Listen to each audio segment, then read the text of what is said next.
10장입니다.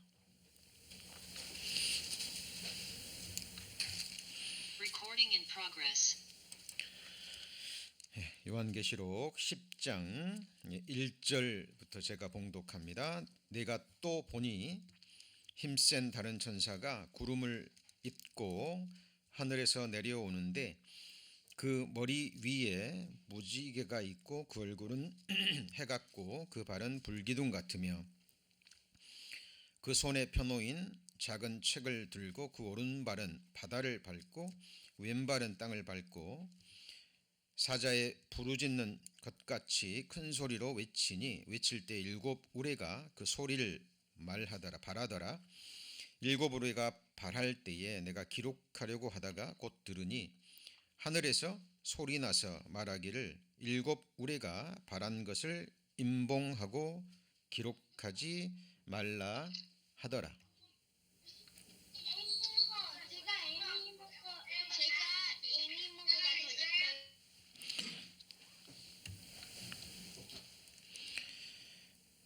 예. 5절입니다. 내가 본 바 바다와 땅을 밟고 섰는 천사가 하늘을 향하여 오른손을 들고 세세토록 살아계신 자 곧 하늘과 그 가운데 있는 물건이며 땅과 그 가운데 있는 물건이며 바다와 그 가운데 있는 물건을 창조하신 이를 가리켜 맹세하여 가로되 지체하지 아니하리니 일곱째 천사가 소리내는 날 그 나팔을 불게 될 때 하나님의 비밀이 그종 선지자들에게 전하신 복음과 같이 이루리라. 하늘에서 나서 내게 들리던 음성이 또 내게 말하여 가로되 내가 가서 바다와 땅을 밟고 섰는 천사의 손에서 펴놓인 책을 가지라 하기로 내가 천사에게 나아가 작은 책을 달라 한즉 천사가 가로되 갖다 먹어버리라. 내 배에는 쓰나 내 입에는 꿀같이 달리라 하거늘 내가 천사의 손에서 작은 책을 갖다 먹어버리니 내 입에는 꿀같이 다나 먹은 후에는 내 배에서는 쓰게 되더라. 저가 내게 말하기를 내가 많은 백성과 나라와 방언과 임금에게 다시 예언하여야 하리라 하더라. 요한계시록 강의 32번째 시간입니다. 기대와 설렘 가운데 요한계시록 강의를 시작한 지가 엊그제 같은데 벌써 8개월이라는 시간이 흘렀습니다. 요한계시록은 하나님께서 우리 인생들에게 주시는 최종 결말이 기록되어 있는 책입니다. 최종 결말이라는 것은 우리 모든 인생들이 맞이하게 될 영원한 운명에 관계된 것입니다.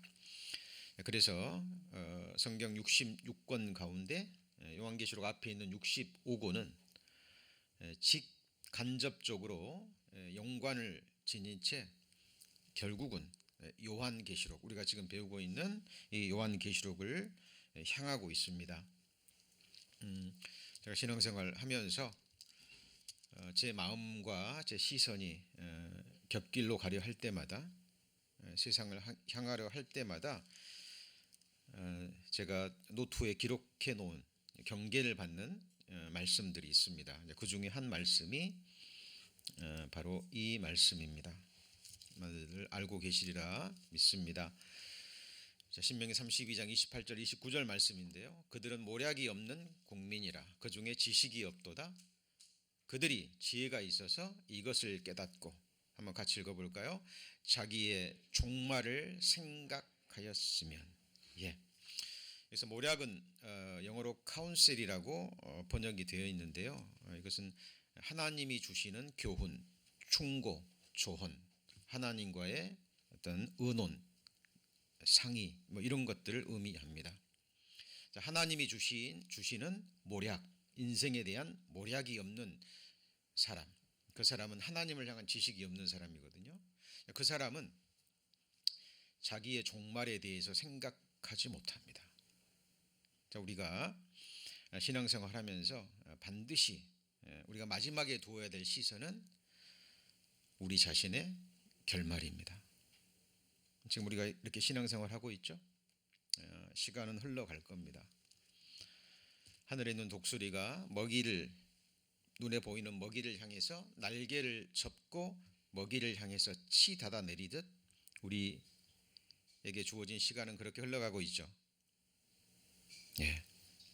결국 내게 닥칠 영원한 운명, 그것이 바로 자기의 종말입니다.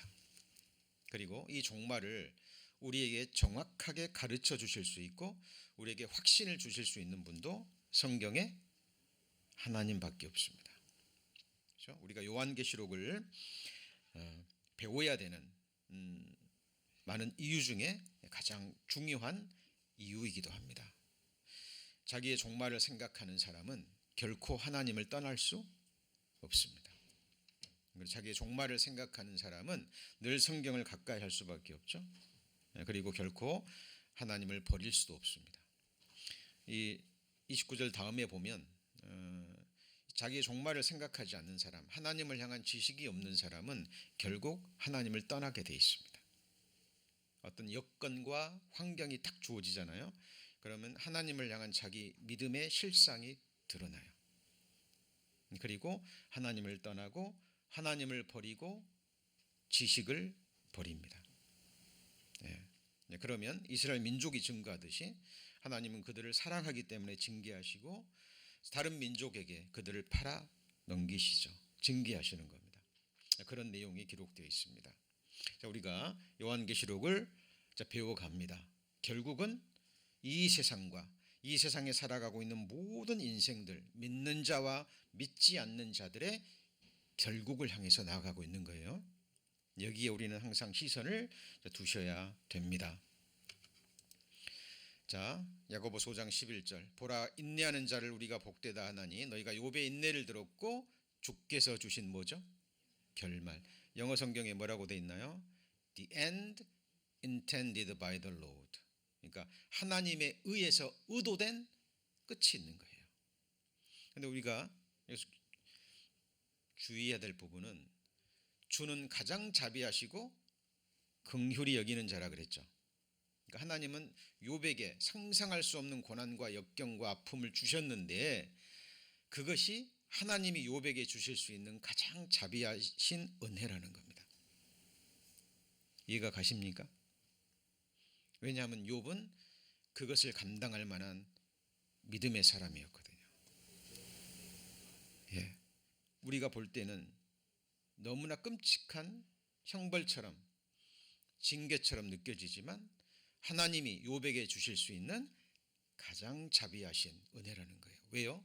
하나님이 의도하신 욥의 the end intended by the Lord. 하나님께서 주신 결말을 하나님은 아셨기 때문에 그래요.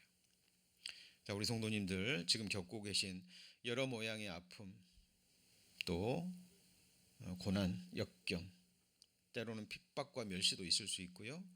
때로는 지금 앓고 계시는 지병 때문에 많이 힘드실 수도 있습니다.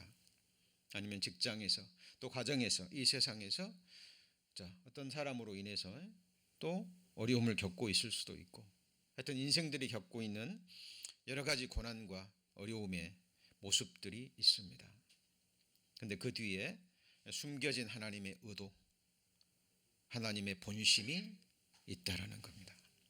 주께서 인생으로 하여금 고생하고 근심하게 하심이 뭐라 그랬죠? 본심이 아니라고 하나님은 말씀하셨습니다. 그래서 하나님을 아는 지식, 성경을 알아가는 지식 너무 중요한 거예요. 호세아서에 보면 하나님께서 호세아 선지자를 통해서 책망하시죠. 내 백성이 지식이 없어 망하는도다. 이 땅에는 진실도 없고 인애도 없고 하나님을 아는 지식도 없고. 예. 자, 우리가 천국 가는 유일한 길은 믿음이죠. 근데 믿음에 전제되는 것이 무엇입니까? 아는 것입니다. 하나님이 우리를 사랑하시는 사랑을 우리가 알고 믿었노니. 하나님께서 왜 이스라엘 민족의 역사를 성경에 미리 기록하셨을까요? 너희는 나의 증인이라 그랬죠. 너희는 나의 증인이라. 너희로 하여금 한번 같이 해보실까요? 나를 알고 믿으며 그 다음에 내가 그인 줄 너희로 깨닫게 하려 함이라 라고 말씀하십니다. 무조건적인 믿음, 특히 성경을 덮어놓고 믿어버리는 이 믿음은 가장 우리가 경계해야 될 것입니다. 그죠? 우리 성도님들, 믿음의 근거는 사람에게 있지 않죠? 기록된 말씀에 있습니다. 그렇죠? 그래서 우리가 요한계시록을 배워 가실 때도 이 부분을 항상 염두에 두셔야 됩니다. 우리는 지금 이스라엘 백성들이 광야에 40년 동안 광야 생활을 했듯이 우리도 지금 이 세상이라는 광야를 지나가고 있죠. 하나님이 왜 광야 생활을 허락하셨나요? 우리 요한계시록 10장 붙들어 놓으시고요. 신명기 8장 보시겠습니다. 신명기 8장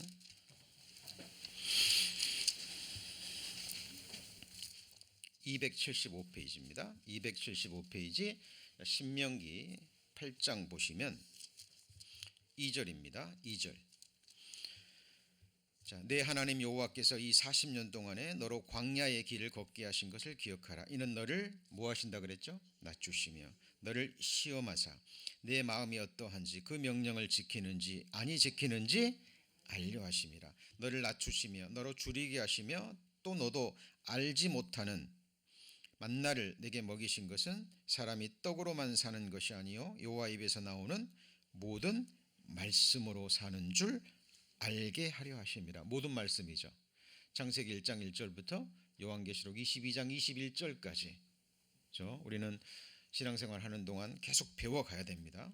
근데 이렇게 하시는 이유가 뭐냐면 우리의 마음을 하나님이 연단하시고 또 말씀으로 사는 것이 무엇인지, 머리가 아닙니다. 삶으로 체험하기 위해서입니다. 자, 그리고요 15절 보시죠. 15절 보시면 너를 인도하여 그 광대하고 위험한 광야고 불뱀과 정갈이 있고 물이 없는 건조한 땅을 뭐하게 하셨죠? 지나게 하셨어요. 또 너를 위하여 물을 굳은 반석에서 내셨으며 또 내 열조도 알지 못하던 만나를 광야에서 내게 먹이셨나니 같이 읽습니다. 이는 다 너를 낮추시며 너를 시험하사 마침내 내게 복을 주려 하심이었느니라. 마침내 복입니다. 마침내 복. 우리는 이것을 확신하고 가셔야 돼요. 신앙생활은 게스하시면 안 돼요. 왜 그럴까요? 여러분의 영원한 운명입니다. 그리고 하나님은 우리에게 확신을 심어주시기를 원하셔요. 성경 속의 믿음의 선진들을 보십시오. 연약했습니다. 많이 넘어졌습니다. 유혹도 많이 받았고, 그러나 그들은 그들의 신앙생활을 통해서 하나님이 주시는 마음을 알았어요. 그게 뭐냐면 자기들의 종말에 대한 확신입니다. 이러저러한 고난을 당하고 넘어지고 아픔이 있고 핍박과 멸시를 당하고, 그렇지만 하나님이 주시는 마지막 결말을 확신하고 갔던 사람들이에요. 우리 성도님들, 요한계시록을 배워갑니다. 요한계시록에 뭐가 기록되어 있다고요? 이 세상과 모든 인생들이 맞이하게 될 그들의 마지막 운명이 기록되어 있는 거예요. 우리는 그 최종 결론을 향해서 지금 나아가고 있습니다.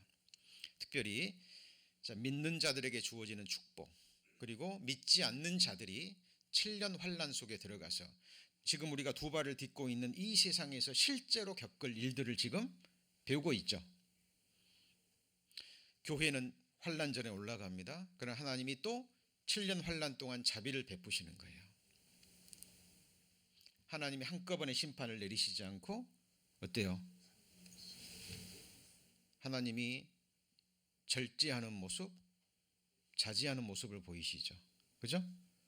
7년 환난 속에 들어갔다 할지라도 그 환난을 보고 그 고통을 통해서, 고난을 통해서 우리 자신과 이 세상과 또 인생들에게는 답이 없다라는 것을, 소망이 없다라는 걸 깨닫고 그 마음을 하나님께로 향하게 하기 위해서입니다.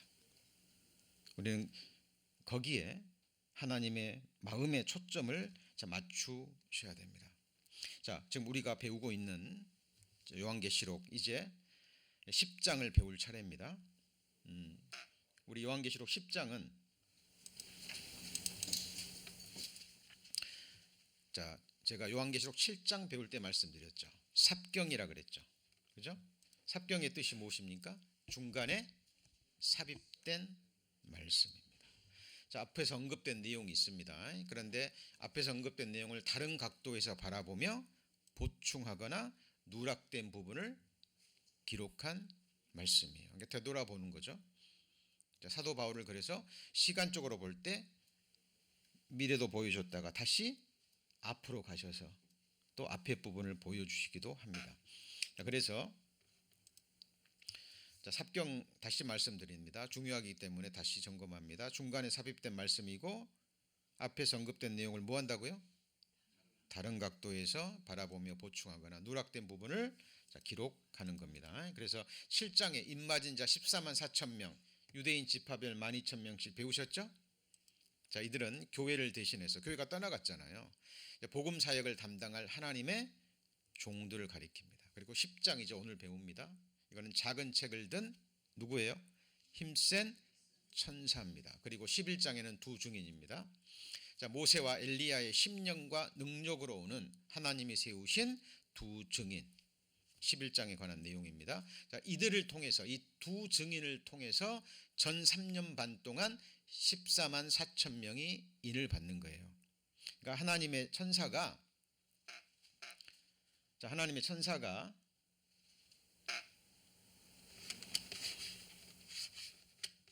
자기가 인을 치는 것이 아니라 자기가 인을 치는 것이 아닙니다. 두 증인을 통해서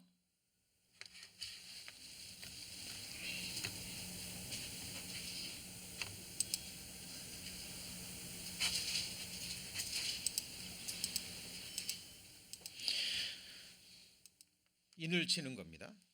그래서 14만 4천 명이 인을 받고 구원을 받고 두 증인이 전하는 말씀을 듣고 거듭나서 복음을 전합니다. 유대인과 이방인들에게. 그리고 12장에는 여자와 용이 나옵니다. 자, 12장 가면 자세히 배웁니다만은 자, 여자와 용은 이스라엘과 사탄을 가리킵니다. 자, 그리고 13장에는 두 짐승이 나오죠.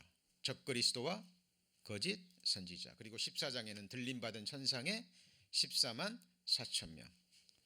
자, 이들이 죽음을 보지 않고 올라가서 휴거받아서 하나님의 보좌 앞에 있는 모습이 나옵니다. 자, 그리고 알곡의 수확과 포도주 틀의 심판이 기록되어 있습니다. 그리고 17장에는 음녀 바벨론 타락된 기독교죠. 자, 그리고 큰 성 바벨론의 심판. 창세기 11장에 바벨탑 이야기가 나오죠. 하나님과 관계없이 인간들의 이름을 내기 위해서 하나님을 대적했던 이 세상의 문화를 가리킵니다. 이 세상 열방들이죠. 자, 그리고 18장에는 음료 바벨론 큰 성과 바벨론의 멸망이 기록되어 있습니다. 자, 이것이 뭐라고요? 삽경. 자, 지금 개괄적으로 설명을 드렸고 그때가 되면 자세히 설명을 드릴 겁니다. 자, 오늘은 요한계시록 10장 오늘 본문에 이제 힘센 천사와 작은 책이 나오죠. 자, 이 힘센 천사가 누구이며 작은 책에 기록된 내용이 무엇일까요? 자, 잘 따라오시기 바랍니다. 10장 1절 보시면 자, 요한계시록 10장 1절 보시면 내가 또 보니 힘센 다른 천사가 구름을 입고 하늘에서 내려오는데 그 머리 위에 뭐가 있죠? 무지개가 있습니다. 얼굴은 뭐 같습니까? 해 같고 발은 불기둥 같으며. 자, 그리고요 그 손에 펴놓인 작은 책을 들고 오른발은 바다를 밟고 왼발은 땅을 밟고 사자의 부르짖는 것 같이 큰 소리로 외칠 때 7 우레가 그 소리를 바라더라. 이 부분 때문에 어떤 사람들은 이 힘센 천사를 예수 그리스도라고 이렇게 해석을 하는데 그것은 그릇된 해석입니다. 자, 우선 이 성경에서 구름은 하나님의 임재와 하나님의 영광을 상징합니다. 구약 성경에 그렇게 쓰인 말씀들이 많이 있죠. 그리고 무지개하면 생각나시는 게 뭐예요? 노아의 언약. 무지개는 항상 하나님의 언약과 연관이 있죠. 해는 빛을 내죠. 어둠을 몰아내는 빛을 냅니다. 불기둥하면 기억나시는 게 뭐예요? 광야에서 이스라엘 백성을 인도했던 불기둥 기억하시죠? 그래서 이것은 마치 예수 그리스도의 모습처럼 보이지만 예수 그리스도가 아니고요. 예수 그리스도의 하나님의 권세와 권능을 입고 온 천사긴 천사인데 아주 특별한 힘센 권능을 가진 천사라는 것을 우리는 알 수 있습니다. 어떻게 알 수 있습니까? 거기 6절에 보시면 세세토록 이 힘센 천사가 세세토록 살아계신 자 곧 하늘과 그 가운데 있는 물건이며 땅과 그 가운데 있는 물건이며 바다와 그 가운데 있는 물건을 창조하신 이를 가리켜 뭐하죠? 맹세하십니다. 이 천사가 예수 그리스도라면 이렇게 기록될 수 없죠. 그렇죠? 예수 그리스도를 삼자로 얘기하고 그리고 그를 향해서 맹세를 합니다. 그리고 성경에 하나님이 맹세를 하실 때는 자기보다 더 큰 자가 없기 때문에 자기를 가리켜 맹세합니다. 자, 이거는 누구예요? 그냥 하나님의 권능과 권세를 가지고 있는 힘센 천사입니다. 자, 보시죠. 옛날도 그렇지만 지금도 어떤 왕의 대사로 가는 사람은 왕은 아니에요. 그러나 왕의 권세를 가지고 갑니다. 왕의 이름으로 가는 거예요. 만일 그 사람을 잘못 대우한다면 그것은 누구를 능욕하는 거죠? 왕을 능욕하는 거예요. 미국 은행이 그런답니다. 뭐 재벌들, 큰 사람들이요. 가끔씩 그런 일이 있대요. 이렇게 어떤 사람에게 백지 수표를 준답니다. 그리고 사인만 해요. 그리고 액수는 적어지지 않아요. 만약 그 백지 수표를 가지고 은행에 가잖아요. 그러면은 그 사람들이 그 사람의 사인을 보고 이 사람이 누구이건 간에 물어보지 않고 준다고 합니다. 이유가 뭘까요? 네? 그 수표에 적힌 그 사람의 사인의 능력과 권세 때문에 그런다 그래요. 자, 지금 이 힘센 천사는 하나님의 권세를 가지고 지금 하나님의 말씀을 이루기 위해서 온 그 힘센 천사입니다. 그리고 창조하신 예수 그리스도를 향해서 맹세합니다. 자, 거기 보시면 자, 그리고 2절에 보시죠. 자, 2절에 그 손에 펴놓인 무슨 책이죠? 작은 책을 들었습니다. 자, 이 펴져 있는 책입니다. 작은 책. 자, 그런데 요한계시록 5장에 보면 그냥 책이 나오죠. 기억나십니까? 요한계시록 5장 한번 보세요. 요한계시록 5장에 보시면 내가 봄에 보좌 1절입니다. 보좌에 앉으신 이의 오른손에 뭐가 있죠? 책이 있고 안팎으로 7인으로 봉했죠. 이 인을 예수 그리스도께서 떼셨잖아요. 자, 이때는 그냥 책으로 나오지만 여기서는 뭐로 나오죠? 작은 책으로 나옵니다. 아침마다 이 소식지가 나가죠. 조금 일찍 오셔가지고 한 5분, 10분 정도 한번 쭉 읽어보시면 자, 말씀을 듣는데 큰 도움이 되십니다. 자, 거기 보시면 자, 책과 작은 책에 나오는데 원어에서도 분명히 다르게 나옵니다. 그렇죠? 이 작은 책은 어떤 책일까요? 요한계시록 5장에 나와 있는 책 속의 내용 중에 특별히 작은 책입니다. 특별히 이제 일곱 나팔과 함께 오게 되는 마지막 심판, 섞인 것이 없는 하나님의 진노의 포도주 잔을 받는 7 대접에 관한 심판이 적혀져 있는 책이에요. 그러니까 요한계시록 5장 중에서 있는 내용 중에서도 또 마지막 7 대접에 관한 심판에 관한 내용이 기록되어 있는 책이 뭐예요? 작은 책입니다. 자, 그런데 보세요. 외칠 때에 3절입니다. 7 우레가 그 소리를 바라더라. 7 우레가 바랄 때 내가 기록하려고 하다가, 그러니까 이 7 우레가 하나님의 말씀이죠. 맞습니까? 자, 사도 요한은 7 우레소리와 함께 말씀이 선포되니까 그것을 기록하려고 했어요. 그랬는데 또 소리가 났습니다. 말하기를 7 우레가 바란 것을 뭐하라고요? 임봉하고 봉함하라 그 말이에요. 그리고 뭐하지 말아요? 기록하지 말라 하더라. 이게 무슨 의미일까요? 이 부분 때문에 또 수많은 이단들이 여기서 나와요. 이 7 우레의 비밀을 가진 자, 뭐 하나님이 보내신 불의 사자, 뭐 이렇게 해가지고요, 뭐 말도 안 되는 것들을 얘기합니다. 그럼 사람들이 거기에 또 넘어가요. 자, 보세요. 하나님 7 우레 소리와 함께 하나님의 말씀이 선포되니까 요한이 얼른 기록하라고 했더니 뭐 하지 말라고요? 기록하지 마. 임봉하고 기록하지 마라고 얘기합니다. 그 말씀 기억하시죠? 기록된 말씀밖에 넘어가지 말라. 그럼 왜 하나님이 이렇게 말씀하셨을까요? 자, 7 우레. 자, 시편에 보면 여호와의 소리가 물 위에 있도다. 영광의 하나님이 뇌성. 이게 뭐예요? 우렛 소리를 바라니 여호와는 많은 물 위에 계시도다. 자, 우렛 소리 하면 하나님의 말씀, 하나님의 음성을 의미하는 의미로 구약 성경에 이렇게 쓰입니다. 자, 그런데 요한이 기록하려고 그러니까 기록하지 마. 그리고 임봉해. 그리고 성경은 다시 이 말씀을 인을 때라는 말이 나오지 않습니다. 이거는 영원히 감추어진 말씀이에요. 자, 이것이 무슨 의미일까요?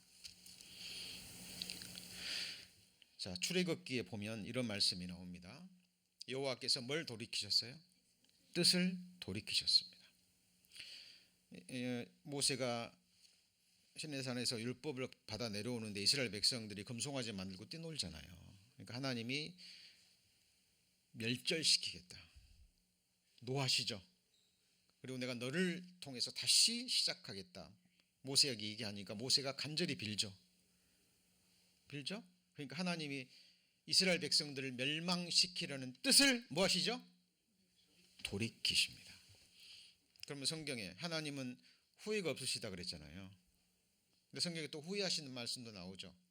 이 말씀이 충돌을 일으키는 게 아닙니다. 이게 뭐냐면 성경 자체가 하나님의 그 거룩하신 뜻을 우리 인생들에게 이해하기 위해서 주신 말씀이잖아요. 그렇죠? 그 중에서도 특별히 인생들을 배려해서 인생들의 관점에서 기록하신 말씀이 있어요. 이걸 신학적 용어로 신인 동형론적인 표현이라고 얘기를 해요. 우리 인간 편에서 하나님을 이해하게끔 하나님이 기록하신 말씀이라는 거예요. 자, 하나님이 심판을 내리시려다가 기도를 듣고 뭐 하시죠? 돌이키시죠. 자, 7년 환란 때도요, 하나님이 7인, 7 나팔, 7 대접, 그리고요 7 우레까지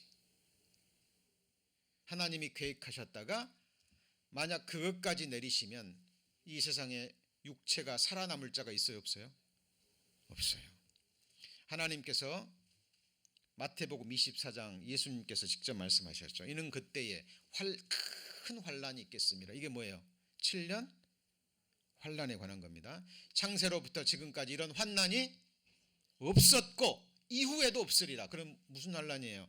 7년 환란이에요. 그런데 그 날들을 감하지 아니할 것이면 모든 육체가 뭘 얻지 못해요? 구원을 얻지 못할 것이라. 그러나 택하신 자들을 위하여 그들을 감하시리라. 여기서 택하신 자는 우리가 아니에요. 우리는 이미 지금 어디 있어요? 부활의 몸을 입고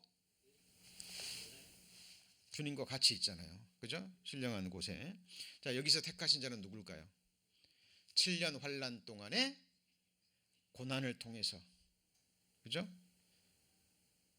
돌이키고 14만 4천 명이 전하는 복음을 통해서 구원받은 7년 환란 동안에 택함을 받은 사람들을 가리킵니다.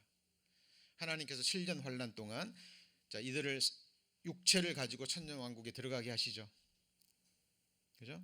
이제 이사야 성경에도 나오잖아요. 천년왕국에 100세가 못 돼서 죽은 자들은 뭐예요? 저주받은 자라 그랬죠.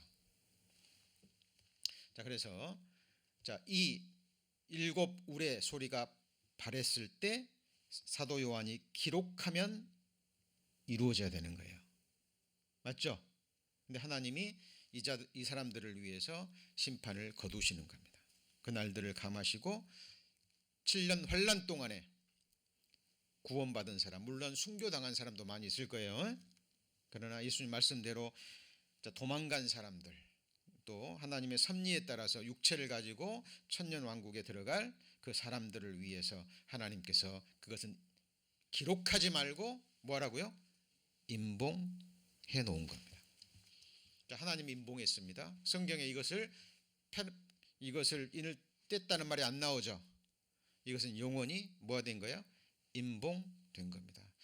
이걸 통해서 우리에게 주시는 게 뭐죠? 하나님의 자비하심, 하나님이 회개를 바라시는 그 모습이에요. 자, 요한계시록 9장 이 말씀 배우셨잖아요. 요한계시록 9장 20절입니다. 자, 여섯째 나팔 재앙을 내리시고 29장 20절 이 재앙에 죽지 않고 뭐한 사람들은요? 남은 사람들은 그 손으로 행하는 일을 뭐하지 않아요? 회개하지 아니하고. 이 말은 뭘 의미해요? 하나님이 여섯째 재앙을 통해서, 그죠? 그 전쟁을 통해서 3분의 1의 사람을 죽이고 3분의 2 사람을 남겨두신 것은 그 사람들 중에서 또 회개하기를 기다리는 하나님의 마음이죠. 근데 회개하지 않아요. 이제 오히려 여러 귀신과 또는 보거나 듣거나 다니거나 하지 못하는 금은 동과 목속의 우상에게 뭐하죠? 절하고 살인과 복술과 음행과 도적질을 회개치 아니합니다. 이제 이 사람들에게 섞인 것이 없는 하나님의 어린 양의 진노, 마지막 진노가 내려지는 것이 뭐예요? 일곱 대접의 재앙인데 그것이 일곱 나팔을 통해서 불러오는 거예요. 자, 그리고 하나님이 택하신 자를 위해서 일곱 우리의 재앙은 임봉하고 기록하지 말라라고 말씀하신 겁니다. 자, 그리고 7절 보시죠. 7절. 자, 일곱째 천사가 소리를 내는 날, 10장 7절입니다. 일곱째 천사가 소리를 내는 날 그 나팔을 불게 될 때에 같이 읽습니다. 하나님의 비밀이 그 종 선지자들에게 정하신 복음과 같이 이루리라. 자, 여기서 일곱째 천사가 소리를 내는 날 나팔을 불 때 될 때 이루어지는 하나님의 비밀이 뭘까요? 자, 일곱째 나팔이 불어올 때 가져오는 것이 일곱 대접의 심판이죠. 이 심판은 이제 끝장내는 심판입니다. 일곱 대접을 통해서 이제 이 세상을 완전히 멸하고 믿지 않는 자들을 완전히 한 사람도 남기지 않고 스가랴서에 기록된 것처럼 지면에 있는 사람들을 멸절하리라. 바다의 물고기까지 완전히 하나님의 진노의 포도주가 쏟아지는 마지막 심판이 일곱 대접인데 그것이 하나님의 뭐예요? 비밀이 복음과 같이 이루리라. 자, 대조가 되죠. 그죠? 자, 하나님의 복음을 받은 사람의 마지막 결말, 영생의 축복이죠. 부활의 몸을 입고 다시는 눈물도 슬픔도 저주도 다툼도 미움도 없는 영원한 사랑의 나라에서 영생 복락의 그 복이 주어지죠. 그러나 그렇지 않은 믿지 않는 자들의 마지막 운명입니다. 자, 이것도 구약성경 선지자들 통해서 이미 다 기록되어 있어요. 제가 오늘 서두에 그랬죠. 앞에 있는 65권은 직간접적인 연관을 가지면서 마지막 어디를 향해요? 요한계시록을 향하고 있는 거예요. 구약성경의 선지자들 통해서 믿지 않는 자들에게 임할 마지막 심판을 미리 말씀하셨어요. 그리고 그것이 구체적인 상황이 요한계시록의 끝부분에 완결편으로 나옵니다. 그것이 뭐예요? 같이 보시죠. 둘째 사망, 영원한 지옥, 불못인 거예요. 그걸 하나님은 선지자들에게 미리 말씀하셨어요. 일곱째 나팔이 불 때 이루어지는 뭐예요?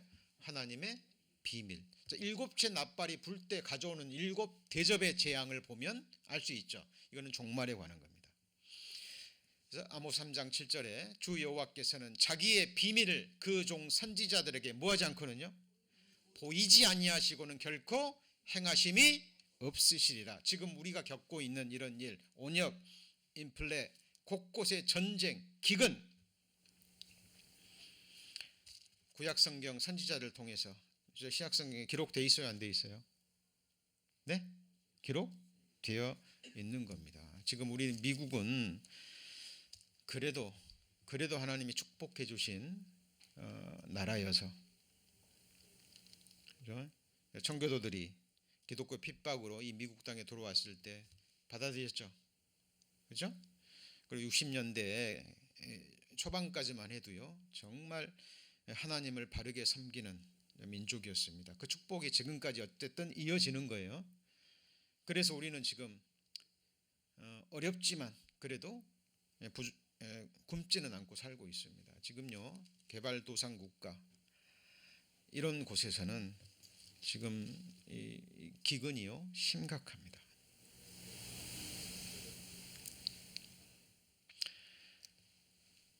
우리가 이 세상에서 일어나고 있는 일들요, 성경을 보면 미리 다 뭐 있어요? 기록되어져 있는 겁니다. 여러분, 각 사람의 종말도요, 누구 손에 있어요? 하나님의 손에 있습니다.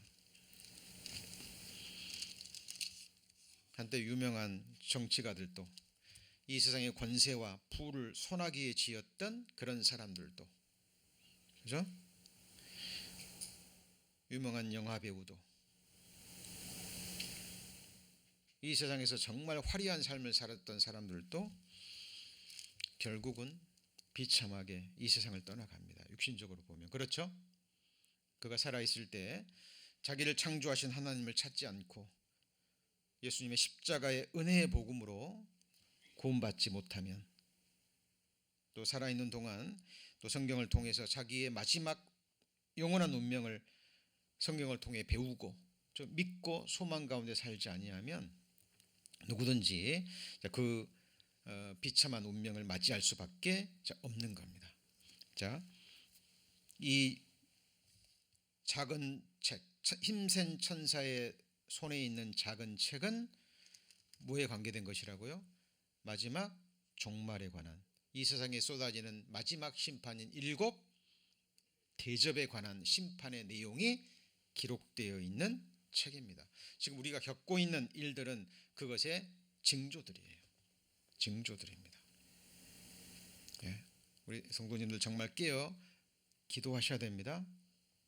깨어 기도하시고 성경을 통해서 그 누구도 아닌 나의 마지막을 보셔야 돼요. 제가 아까 그랬죠. 제가 제 마음이 조금 해이해질 때마다요, 제 노트에 기록되어 있는 그 말씀을 보면 정신이 반짝 나는 말씀 중에 하나가 아까 말씀드린 바로 신명기 32장 그 말씀입니다. 자기의 종말, 지혜가 있어서 자기의 종말을 뭐 했으면요? 생각하였으면. 우리 성도님들 그리스도의 심판대 앞에 서세요, 안 서세요? 서죠. 산자와 죽은 자의 심판대가 있어요. 산자를 심판하실 분도 예수 그리스도, 죽은 자를 심판하실 분도 예수 그리스도. 산자의 심판은 영광과 상급과 권세가 주어지는 심판이고요, 또 하나님이 아버지가 아들에게 주시는 책망을 받는 곳이기도 합니다. 산자의 심판이에요. 그러나 죽은 자의 심판, 그게 뭐죠? 백보자 심판. 요한계시록 20장에 나오죠. 우리는 그 마지막을 지금 향해서 가고 있는 겁니다. 자, 그래서 이 작은 책의 내용, 자, 요한계시록 5장에 나오는 책과 요한계시록 10장에 나오는 무슨 책이요? 작은 책. 이 작은 책은 요한계시록 5장 책 속에 있는 부분 중에서 마지막에 해당되는 내용입니다. 자, 그런데 힘센 천사가 이 책을 요한에게 주면서 이것을 뭐라고 얘기하죠? 받아 먹으라고 얘기합니다. 9절입니다. 10장 9절. 내가 천사에게 나가 작은 책을 달라 한즉 천사가 이르되 갔다 뭐예요? 먹어버리라. 책을 먹어버리랍니다. 자, 그런데 먹으면 네 배에는 쓰나 뭐에는 달아요? 입에는 꿀같이 달리라 하거늘. 근데 실제로 요한이 먹어버리니까 어때요? 입에는 꿀같이 다나 먹은 후에는 배에서 씁니다. 이게 무슨 말일까요? 입에는 단데 배에서는 쓰다는 말이 무엇일까요? 성경에 말씀을 양식으로 비유한 말씀들이 많이 있죠. 에스겔 3장 1절에 그가 또 내게 이르되 인자야 너는 받는 것을 먹으라. 너는 이 두루마리를 뭐예요? 먹고. 두루마기가 아니에요. 뭐예요? 두루마리. 지금 우리 소식지에 나왔죠. 두루마리. 그림 보이시죠? 성경을 가리킵니다. 이 두루마리를 먹고 가서 이스라엘 족속에게 뭐예요? 고하라 라고 말합니다. 성경을 먹는다라는 것은요, 이 성경에 있는 내용을 정확하게 알고 믿고 마음과 삶으로 이룰 뿐 아니라 선포하는 겁니다. 전하는 거예요. 자, 이것을 이런 의미를 가지고 있죠. 예레미야 15장에도요. 만군의 하나님 여호와시여 나는 주의 이름으로 일컬음을 받는 자라. 내가 주의 말씀을 뭐했죠? 얻어 먹었사오니. 우리 성도님들 지금 뭐하고 계셔요? 말씀을 드시고 계시는 겁니다. 말씀을 먹고 있는 거예요. 그럼 이 말씀이 뭘까요? 예수님이죠. 예수님이 말씀하셨으면 나는 하늘에서 나로 내려온 같이 해보시죠. 산 떡이다. 내 살은 참된 양식이요 내 피는 참된 음료로다. 자, 이걸 예수님의 살과 피를 먹는 것으로 해석하면 안 돼요. 가톨릭에서는 그거를 진짜 예수님의 신부가 이거 강복하는 순간 포도주가 피가 되고 밀떡이 살이 된다고 가르쳐요. 잘못된 겁니다. 곧 말씀을 먹는 거예요. 말씀이 하나님이시고 말씀이 사람이 되신 분이 누구죠? 예수님이고 삶으로 말씀을 완성하신 분이 누구죠? 예수 그리스도. 저와 여러분의 창조주, 구주, 우리를 영원히 통치하시고 다스리실 왕. 맞습니까? 우리의 통치자. 우리의 영원한 생명이십니다. 그리고 우리 교회는 특별히 우리의 영원한 남편이시죠. 교회는 그의 몸된 몸과 함께 어린 양의 신부입니다. 신부. 그래서 저는 뭐 결혼식을 갈 때마다 또 결혼 주례를 할 때마다 항상 예수 그리스도와 교회와의 결혼을 생각합니다. 결혼을 앞둔 신부는 그날이 다가올수록 몸과 마음을 준비하겠죠. 그렇죠? 생에 있어 가장 아름다운 날, 가장 복된 날, 가장 꿈꾸는 날입니다. 그것이 바로 주님 공중 재림하시면 우리의 영원한 신랑 되신 예수님과 함께 교회와의 혼인잔치가 있을 거예요. 실제입니다. 우리가 정말 어린 양의 아내라면 우리 자신을 정결하게 깨끗하게, 그죠? 이 세상의 신부는 하얀 드레스를 입습니다. 우리 성도는 무슨 옷을 입습니까? 감사합니다. 세마포입니다. 구원의 옷을 입고 이 세상에 있는 동안에는 구원의 옷 위에 하나님의 전신갑주를 입고 죄와 싸우다가 마지막으로 희고 깨끗한 세마포를 입고 하늘에 속한 신령한 부활의 몸을 입고, 맞죠? 어린 양과 혼인 예식을 치르는 거예요. 우리는 그날을 기다리고 소망합니다.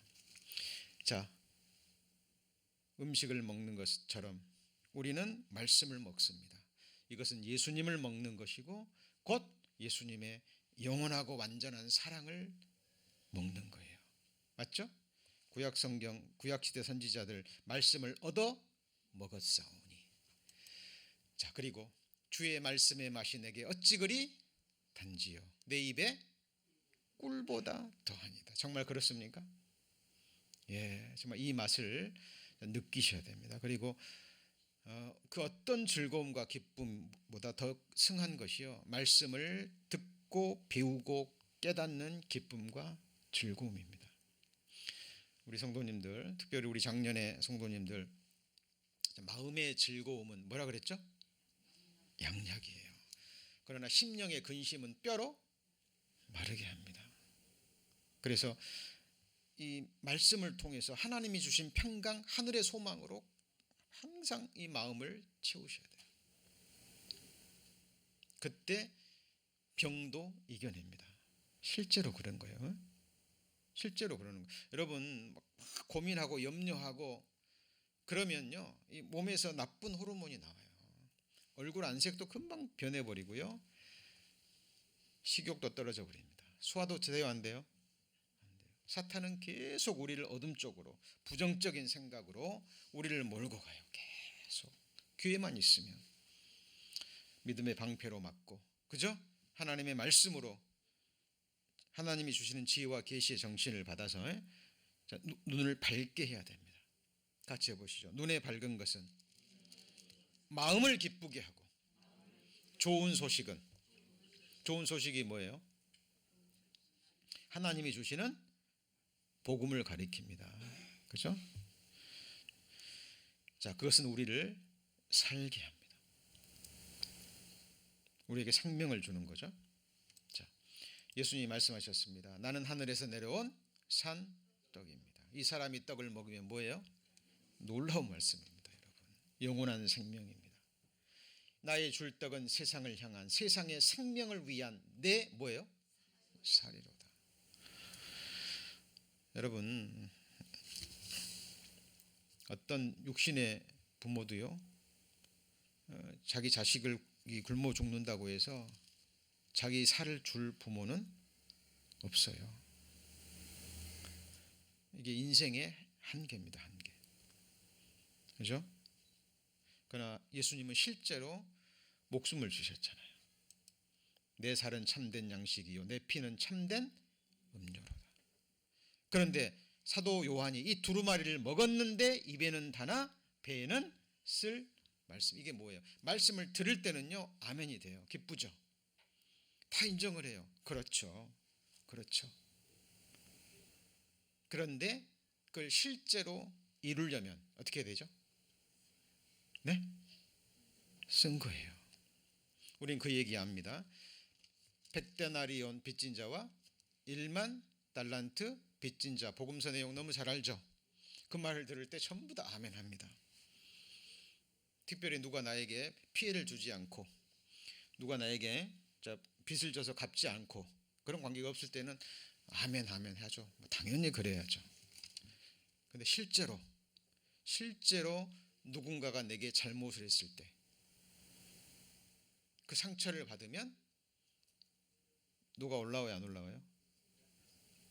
올라옵니다. 그 말씀을 들을 때는 굉장히 닿지만 그 말씀을 이루기 위해서는 쓰고움이 있는 거예요. 여러분, 우리 이 과정을 넘어서셔야 됩니다. 이 말씀 아시죠? 돌밭에 뿌리였다는 것은 말씀을 듣고 즉시 뭐예요? 기쁨으로 받아요. 근데 그 소리가 뿌리가 없어서 견디다가 말씀을 인하여 뭐가 와요? 환난이나 핍박이 일어나는 때는 곧 뭐죠? 넘어지는 자입니다. 자, 지금 형통합니다. 구원받고 지금 큰 어려움도 없이요, 이제 고난에 관한 말씀을 들으면 당연하죠. 주님이 나를 위해서 십자가의 고난을 당하셨는데 성경 속에 믿음의 선진들의 고난을 보고요, 자, 나도 그리스도인인데 이런 고난, 핍박, 멸시 왔을 때 이겨내야지. 그죠? 감사함으로 받아야지 얘기합니다. 근데 실제로 고난이 오면요, 징계에 관한 말씀을 듣습니다. 징계가 없는 자는 사생자요 참 아들이 아니라. 그런데 정말 징계가 실제로 옵니다. 아프거든요. 많이 아픕니다. 사랑하시기 때문에 하나님이 때리시는 그 아픔입니다. 그런데 그것을 실제로 말씀을 이루기에는 삶에 쓰고움이 있는 거예요. 그때는 나 자신을 부정해야 됩니다. 남편 간에도 마찬가지죠. 그리스도께서 아내를 위해서 목숨을 준 것처럼 그렇게 사랑하라. 사이가 좋을 때는 남편도 그 마음 아멘이 됩니다. 그렇게 해야지. 근데 나는 그렇게 하는 것 같은데 아내가 남편을 주처럼 섬기지 않을 때는, 그죠? 마음이 또 달라지죠. 자, 말씀을 실제로 이루기는요, 쉽지 않습니다. 제가 한국에 있을 때 오래됐습니다. 수양에서 이렇게 수련회에서 이렇게 타지에 있는 형제님과 교제를 하면서 사업하시는 형제님인데요. 이제 구원받고 너무 감사했어요. 설비업을 하시는 분이에요. 건축하게 되면 어떤 부분에 설비를 맡아서 하는 부분이 있잖아요. 그래가지고 먹든지 마시든지 무엇을 하든지 하나님의 영광을 위해서 하라. 말씀에 아멘이 됐습니다. 주님께서 내게 목숨을 주셨는데, 그리고 창세기에 나오는 야곱의 그 말씀을 들었어요. 나를 편안하게 돌아오게 하시면 내가 10분의 1을 하나님께 드리겠나이다. 그리고 이제 말씀을 배우고 이제 하나님께 이제 소원 기도를 했습니다. 정말 하나님, 내가 하고 있는 일을 통해서 하나님께 영광을 드리고 싶습니다. 하나님이 재물을 주시면 복음을 위해서 쓰고 내 인생을 바치고 싶습니다. 하나님이 들으시고 정말 축복해 주신 거예요. 구원받기 전에는 설비업 하잖아요. 그럼 그런 게 있답니다. 건축업계에서는 이렇게 뭔가 이루어지면 저녁에 술 대접도 해야 되고 그런 게 있대요. 근데 이제 거듭나니까 이제 술도 이제 못 먹고 이제 술자리에도 못 가니까 대신 이제 불러가지고 낮에 점심 식사를 하면서 나는 그리스도인입니다. 그러나 내가 저녁을 대접해야 되는데 제 신앙적인 문제 때문에 이걸로 봉투를 드리면서 직원들과 함께 회식하시라고. 그런데 그 업체들이 더 좋아했대요. 그래가지고 이제 성실하게 하고 이윤을 조금 더 낮추고 하니까 사업이 잘 된 거예요. 그래서 뭐 1년에 몇 차례 그런 걸 맡으면 이제 꽤 돈이 들어온 거예요. 그래서 이제 뭐 몇 천만 원 들어올 때 몇 백만 원 헌금하는 거 어렵지 않았대요. 몇 억 들어올 때 몇 천만 원 헌금하는 거 조금 갈등이 있었지만 기쁨으로 했답니다. 근데 이제 소문이 난 거예요. 누구누구가 정말 성실하게 일 잘한다. 소문이 나가지고 일이 밀려들기 시작한 겁니다. 그리고 한번 이제 그 몇 번 성공하고 나니까 이제 큰 아파트를 맡아가지고 어떤 설비를 들어가면 수익이 몇십억 단위로 들어오는 거예요. 마음에 갈등이 생길 거 아닙니까요? 생깁니다. 근데 계속 들어오니까 이제는 키워야 되는 거예요. 뭘 키워요? 이 규모를 키워야 되는 거예요. 안 그러면 그때 절제했어야 되는데. 그러니까 이제 주일 예배도 이제 빠지게 되고,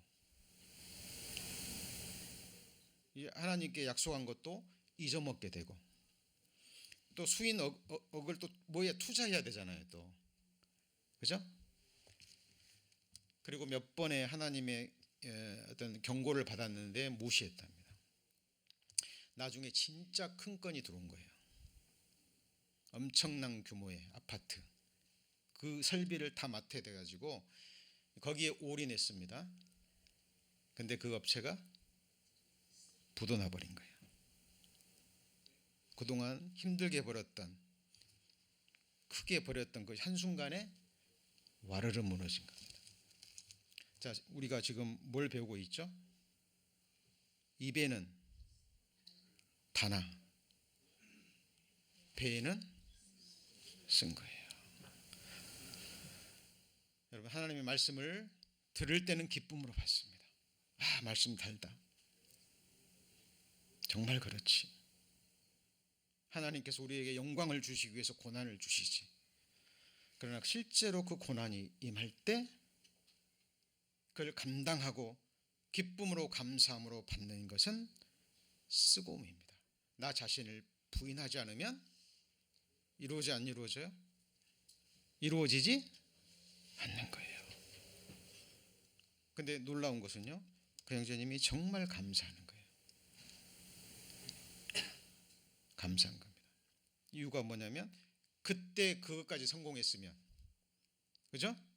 내가 이 정도의 어떤 부를 얻었을 때도 이런 마음이었는데 그것이 만약 성공했다면 말 그대로 떼돈을 벌어버린 거죠. 세상 말로. 여러분 쉽지 않은 겁니다. 다윗 위대한 믿음의 사람이었습니다. 간음죄가 얼마나 크다는 걸 알았어요. 그러나 실제로 자기가 왕이 되고 권세와 힘이 주어졌잖아요. 그죠? 그 당시의 왕은 지금의 대통령, 왕 차원이 다릅니다. 간음의 기회가 주어졌을 때 그걸 이기지 못했습니다. 다윗은 교만이 얼마나 크다는 걸 알았어요. 근데 자기 권세와 재물, 하는 전쟁마다 승리하고 엄청난 탈취물이 임하고 백성들이 자기를 존경하고 권세가 극에 달했을 때 그 교만한 마음 이기지 못했죠.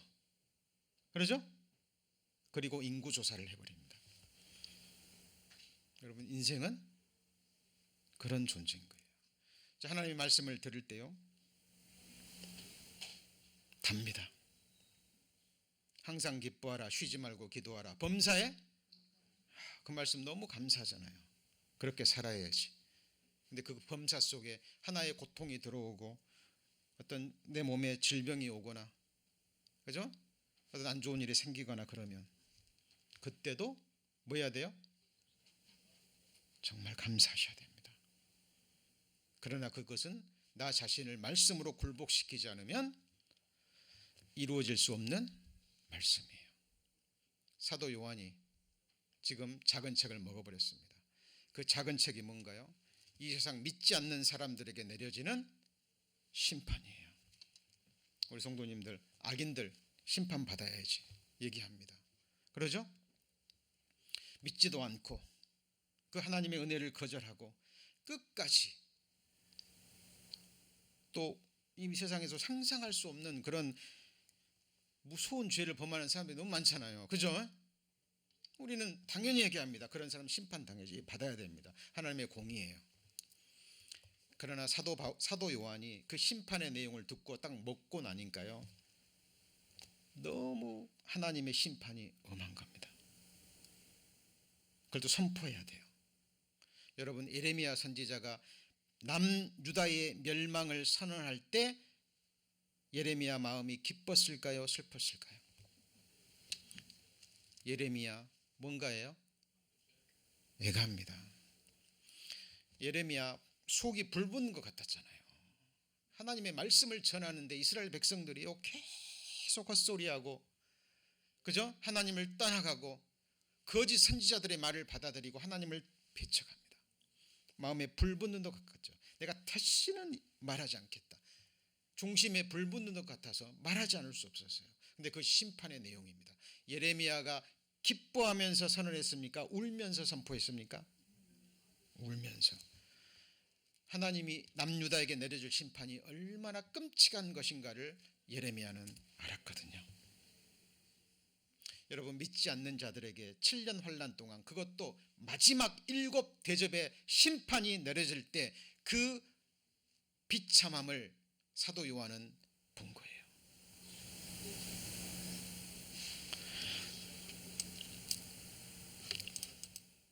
내 원수가 넘어질 때 뭐 하지 말아요? 그가 엎드러질 때 마음에 기뻐하지 말아야 합니다. 하나님은 공의의 하나님이기 때문에 약속하신 말씀을 지키셔야 되기 때문에 행하시지만 하나님은 그것을 기뻐하지 않으세요. 한 사람이 회개하고 돌아서는 것을 뭐 하셔요? 여러분 하나님의 마음을 받으셔야 됩니다. 우리 성도님들이 곁길로 갈 때 하나님이 이렇게 저렇게 징계하시는데 돌아서지 않으면, 그걸 깨닫지 못하면 나중에 크게 때리십니다. 하나님이 성도님들 크게 징계하실 때 하나님 마음 아플까요, 안 아플까요?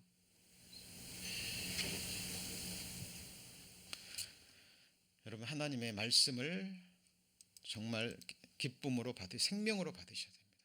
나는 악인의 죽는 것을 기뻐하지 않습니다. 돌이켜 떠나서 사는 것을 기뻐합니다.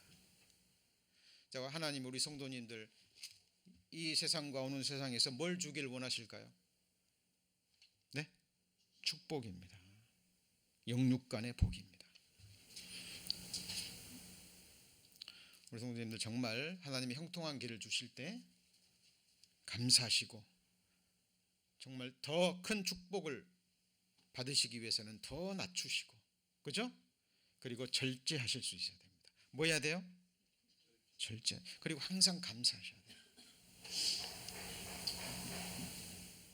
그리고 하나님이 약속의 하나님이십니다. 그렇죠? 우리 성도님들 하나님과 하나님께 간절히 드리는 기도하면서 때로는 마음에 서운하실 수도 있잖아요. 그렇죠? 예. 그래서 하나님과의 그런 약속의 관계에 있다라는 것 잊지 마시고요. 그리고 하나님의 말씀을 기쁨으로 받으셔야 됩니다. 그리고 그러나 그것을 내 삶으로 이루어갈 때는 뭐가 있어요? 쓰고움이 있고 나 자신의 부인과 인내가 있어야 된다는 겁니다. 사도 요한은 지금 악한 자들의 심판을 선언하면서 들을 때는 꿀처럼 달았어요. 지금 사도 요한이 왜 밤모섬에 있습니까? 말씀 때문에. 그러죠? 복음 증거한 것 때문에 핍박을 받아서 유배당하고 있는 거예요, 지금. 그리고 사도 요한은 봤죠. 그리스도인들을 비참하게 죽이는 학대자들을 봤죠. 그들이 심판받았고 영원한 지옥불에 떨어져야 되는 걸 마땅하게 생각했습니다. 당연히 그렇게 생각해야죠. 하나님의 공의니까. 그러나 하나님의 그 무서운 공의가 무엇인지 작은 책에 적혀 있는 것을 먹고 나니까 요한의 마음은 정말 쓰거웠던 거예요.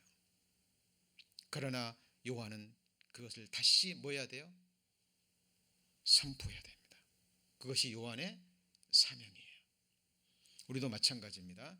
이제 마지막 때가 될수록 복음 전하는 거 힘들어집니다. 그러나 우리는 그들이 듣든지 뭐하든지 아니 듣든지 여호와의 말씀이 이러하시다 하라 라고 우리도 뭐 해야 돼요? 선포해야 돼요. 저도 개인적으로 상담할 때 이 지옥 말씀, 심판 말씀 전할 때가 마음이 너무 힘들어요. 죄 말씀, 우리의 심령을 쪼개고 마음을 쪼개는 그 죄 말씀을 선포할 때마다 힘이 듭니다. 그러나 선포해야 됩니다. 맞죠? 맞습니까? 의사가 환자를 진찰할 때 정확하게 진단해야죠. 속에 고름이 있고 썩어가는 것이 있으면 드러내야 돼요. 거짓 선지자들은 백성의 상처를 심상히 고쳐줍니다. 심상히. 대충 고쳐줘요. 여러분, 증상을 통해서 병의 원인으로 들어가야죠. 맞죠? 예. 지금 우리가 늙어가고 병들어가고 이 세상에 온갖 재앙들, 온역들, 전쟁들이 있습니다. 그 근본적인 원인을 들어가면 우리의 죄요, 결국은 아담의 뭐예요? 죄입니다. 죄의 결과예요. 하나님은 죄를 없애셨습니다. 근본적인 죄와 사망과 저주와 불행과 아픔과 슬픔과 눈물의 근본적인 원인이 되는 죄를 없이 하신 거예요. 그분이 누굽니까?